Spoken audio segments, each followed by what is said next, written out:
Les sombres petits détails du Roi Lion, attention, alerte spoiler. Ah, difficile de trouver un classique aussi mémorable que le Roi Lion, sorti en 1994. Ce film-là est un chef-d'œuvre et il est déjà assez sombre comme ça, mais pourtant, ça s'arrête pas là. On va commencer avec cette scène où Scar dit, ou plutôt chante son plan aux hyènes, parce que parler c'était trop cliché. Merci Disney. Cette scène-là semble inoffensif, mais pourtant, c'est un hommage aux nazis. Au début, c'était une légende urbaine, mais Disney l'a confirmé. Scar est une référence à Hitler et les hyènes sont les soldats nazicisme. Je sais pas si c'est un mot, mais je l'utilise pareil. Clairement, un enfant peut pas le remarquer et la ressemblance est frappante. Disney encourage-t-il le nazisme? Je crois pas.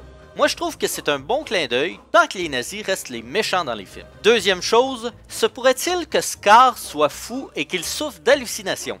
On va rester dans la même scène car vous remarquerez que Scar a beaucoup de soldats.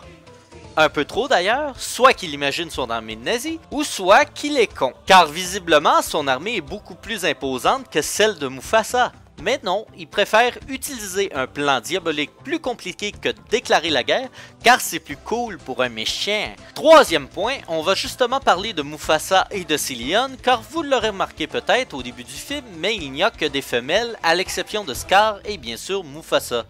Ce qui est très réaliste car un clan de lions a peu de mâles, la plupart sont des femelles. Donc tous les lionceaux qu'il y a dans le clan ne peuvent avoir été engendrés que par Scar ou Mufasa. Si je vous parle de ça, c'est pas par coïncidence car ça veut dire qu'il y a deux possibilités pour Nala et Simba. Soit qu'ils sont frères et sœurs ou soit qu'ils sont cousins. Et à la fin du film, ils ont eu un bébé ensemble. Très bon exemple pour un enfant. Mais encore une fois, même si c'est bizarre à entendre, c'est très réaliste. Ce qui est moins réaliste par contre, c'est le peuple qui vit dans le territoire des lions. Ils s'en viennent saluer le roi à la naissance de Simba et ils s'inclinent. Et d'après moi, ils sont tous cons puisque la plupart font partie de la chaîne alimentaire des lions. Imaginez un orignal qui s'incline devant un chasseur avant de se faire tirer dessus. C'est weird. Oh yeah! Quand cet enfant-là va être grand, il va pouvoir nous bouffer! Wouhou! Mais ça, évidemment, c'est juste un détail.